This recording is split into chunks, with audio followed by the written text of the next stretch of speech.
Meriksa sejumlah bukti sebelum menyatakan keaslian ijazah Jokowi, termasuk membandingkan ijazahnya dengan ijazah teman Jokowi. Saat ditanya bagaimana dengan pihak yang masih meragukan keaslian ijazah, Jokowi bilang, nanti di sidang.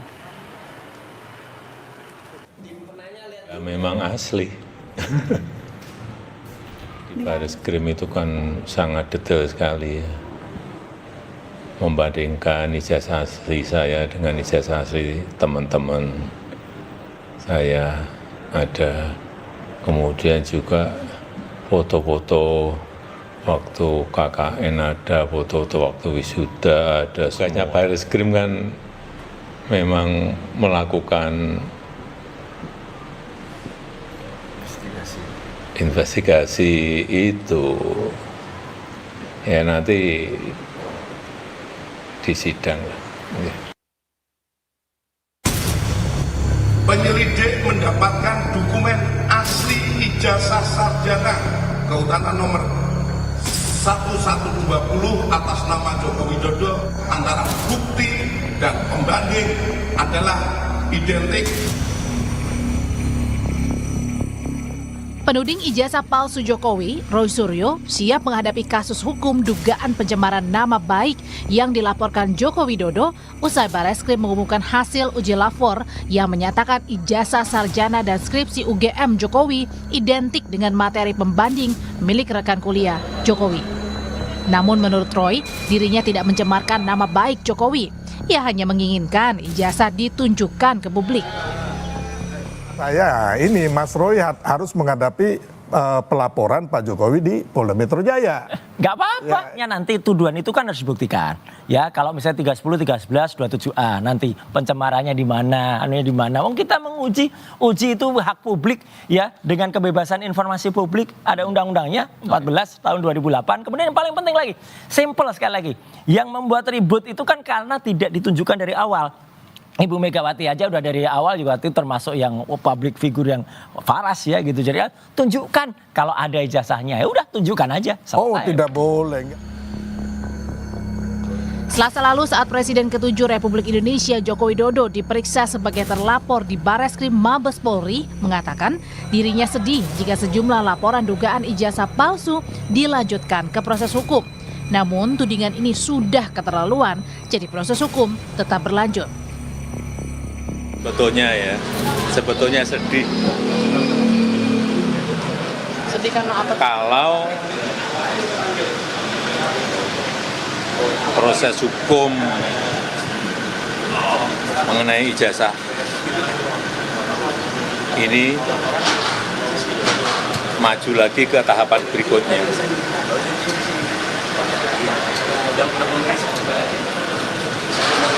Saya kasihan. Tapi ya ini kan sudah keterlaluan. Usai dinyatakan ijazah Jokowi asli, Bareskrim memastikan tidak ada unsur pidana dalam aduan masyarakat kasus dugaan ijazah palsu Jokowi. Sementara masih ada kasus perdata ijazah Jokowi yang sedang berjalan di Pengadilan Negeri Solo, Jawa Tengah. Tim Liputan, Kompas TV. Di lain pihak, Menteri Sekretaris Negara Prasetyo Hadi merespons hasil uji lab for Bareskrim atas keaslian ijazah Jokowi. Ia menghormati proses hukum yang berjalan. Dari istana tentunya itu kita menghormati itu kan proses hukum ya. Itu sudah disampaikan oleh Bareskrim, hasilnya ya tentu kita menghormati. Gitu. Karena kalau bagi kami ya tentunya kita itu lebih fokus ke bekerja. Kami ulas lebih lanjut soal dampak dari pengumuman polisi atas keaslian ijazah Jokowi dan laporan pidana terhadap Roy Suryo CS ini bersama dengan sejumlah narasumber. Dua narasumber bergabung lewat sambungan dalam jaringan. Ada Wakil Ketua Umum Projo Freddy Damanik dan kuasa hukum Roy Suryo sekaligus dari tim advokasi anti kriminalisasi Saleh Al-Ghifari. Selamat sore semuanya dengan Tifal, apa kabar? Sore Mas Iqbal. Oke, terima kasih semua sudah bergabung bersama kami. Di satu sisi Mas Roy masih berkeyakinan bahwa identik belum tentu asli, tapi di sisi lain Pak Jokowi bilang kalau masih ada yang meragukan keasliannya Mas Ghifar, keaslian ijazah itu nanti di sidang. Nah, sekarang Mas Roy ada potensi untuk kena pencemaran nama baik. Masih ada celah nggak buat Mas Roy dan teman-teman ini untuk membela diri? Ya, tentunya ada, Mas Ival. Ini Apa tuh? karena kan hasil analisa dari teman-teman ini dan pendapatnya ini kan didasari oleh sesuatu yang ilmiah ya. Setidaknya itu yang diyakini oleh teman-teman ini. Dan kemudian sebenarnya ekspresi untuk mendapatkan informasi publik yang valid dan otentik ini dilindungi oleh undang-undang ya. Dan itu juga sebenarnya pasal yang kunci di dalam undang-undang dasar kita. Bahkan dari awal negara ini dibentuk bahwa kebebasan untuk menyampaikan pendapat termasuk menyampaikannya di muka umum itu adalah bagian integral dari konstitusionalisme Indonesia. Sehingga masyarakat bisa memberikan pendapat untuk penyelenggaraan pemerintah kita ini. Oke. Nah, khususnya ketika reformasi ya dibentuk undang-undang selain undang-undang informasi publik tadi adalah undang-undang penyelenggaraan pemerintahan yang bersih. Di mana di situ seseorang dalam kapasitas sebagai pejabat itu jika mendapatkan kritik, mendapatkan sanksi dari masyarakat atas apa yang dilakukannya perbuatannya, itu berhak untuk menyampaikan klarifikasi. Sementara di sisi lain, masyarakat itu memiliki tanggung jawab untuk berpartisipasi, terutama mereka yang memiliki basis keilmuan. Nah, itu ada tanggung jawab akademik di situ untuk memberikan pendapat. Ditambah pada lagi, bagian oke, ini sorry saya potong di situ. menyampaikan. Ya. Oke, sorry saya potong di situ. Ditambah lagi Bung Freddy, Mas Roy sempat bilang juga bahwa apa yang dilakukan itu bukan bentuk pencemaran, tapi kita sedang menguji hak publik. Menurut Anda masuk akal nggak Bung Freddy? Ya, sangat tidak masuk akal lah. Semua publik juga tahu ini bukan hanya pencemaran, tapi fitnah, menuduh. Ya, 311, 27A itu benar bahwa menyatakan pendapat, kebebasan ekspresi itu dilindungi dan dijamin Undang-Undang Dasar. Tapi ada pasal setelahnya 28J itu. Ya, di dalam melaksanakan hak dan kebebasan itu ada batasan. Batasannya itu hak dan kebebasan orang lain. Itu diatur dalam undang-undang. Nah, tidak boleh menyerang kehormatan orang lain, tidak boleh melanggar hak orang lain, tidak boleh menyerang harkat dan martabat, termasuk tidak boleh memfitnah orang lain. Nah, ada ancamannya, kan begitu, sebagaimana yang sudah dilaporkan Pak Jokowi ke Polda Metro Jaya. Jadi, ya pertama, misalnya bicara atas nama akademik, ya, atas nama ilmiah, ya semua, ya, bicara akademik, ilmiah itu kan ada dasarnya, ya. Kemudian dia atas nama apa melakukan itu? Kalau kemudian dia beralasan bahwa identik itu belum tentu asli, Bung Freddy? Ya, memang kalau bahasa lab itu, lab forensik itu memang identik, memang bahasanya seperti itu. Jadi yang asli ya barangnya itu yang asli, makanya yang pembandingnya itu yang asli, maka yang satunya dikatakan identik dengan yang asli. Sebaiknya juga seperti itu. Misalnya dokumen yang satu yang asli, misalnya lah dokumen Pak Jokowi yang asli, ya maka dokumen temannya yang identik. Begitu, itu bahasa bahasa lab. Nah, begitu. Oke, Bung Gifar, ini sudah menuduh, sudah fitnah dianggapnya. Gimana tuh? Jadi memang untuk mengukur batasan tadi ya yang disampaikan Bung Freddy itu tidak bisa berdasarkan perasaan. Dia harus ada ukuran objektif gitu. Nah, ada yang disebut sebagai Siracusa Principle dalam pembatasan hak asasi manusia.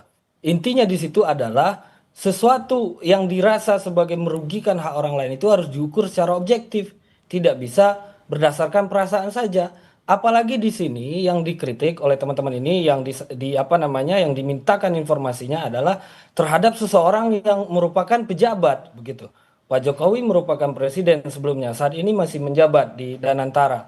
Beliau memiliki kapasitas publik, kapasitas penyelenggara negara, dan putusan MK yang terbaru bicara demikian. Orang lain yang dimaksud dalam Undang-Undang ITE di pasal yang dikutip Bung Freddy tadi itu tidak bisa siapa saja.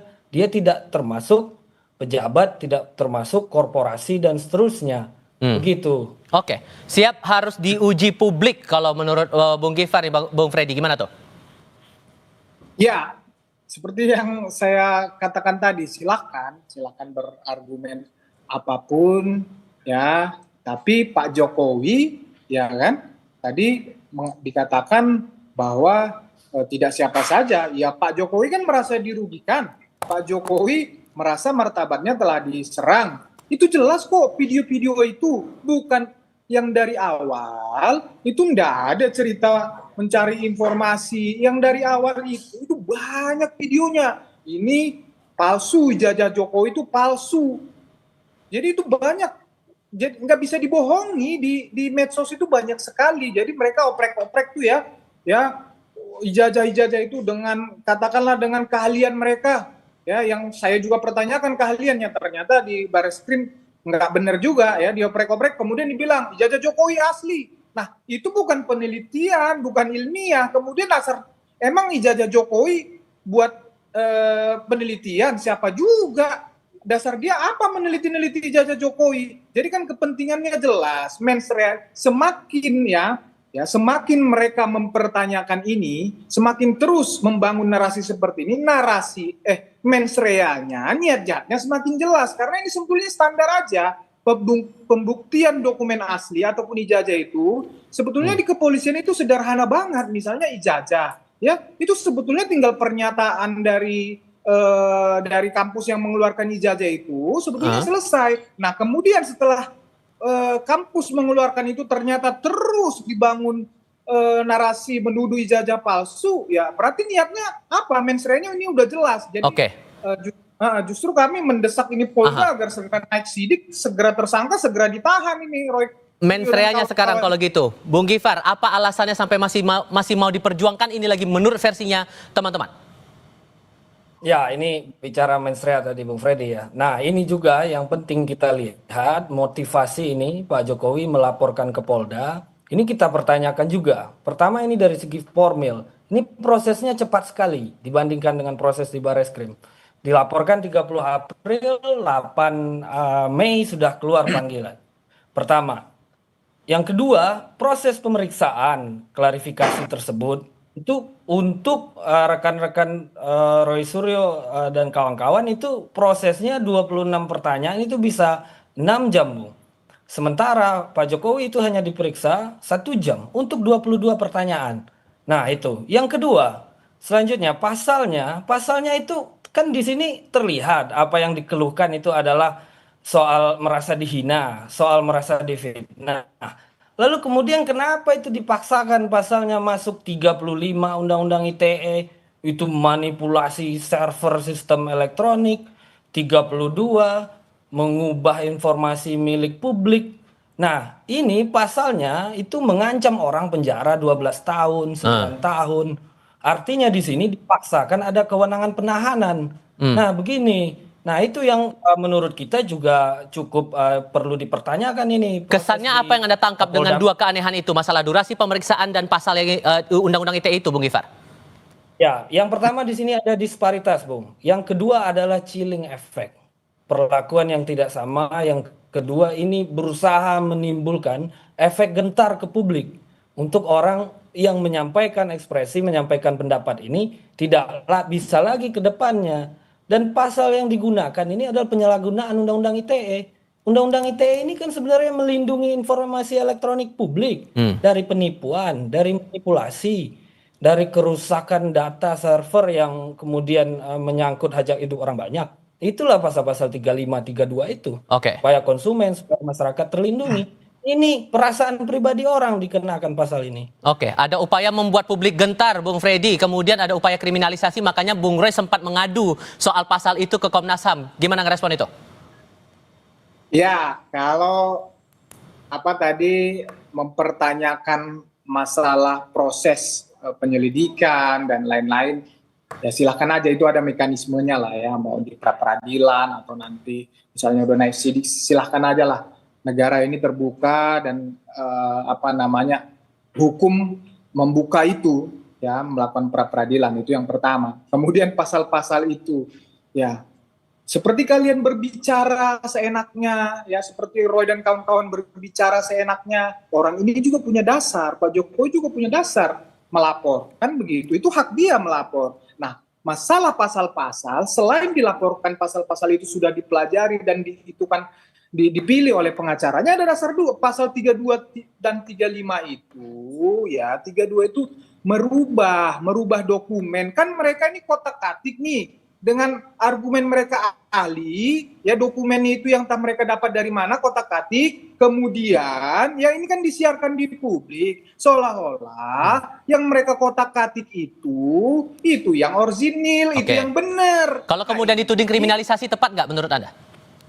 Ya jauh lah, masa kriminalisasi orang jelas-jelas memfitnah, barang kan tadi udah diuji Bareskrim, barang yang asli dibilang palsu, atau dokumen yang asli dibilang palsu. Lah itu kan ada dasarnya melapor. Kemudian laporan ditindaklanjuti.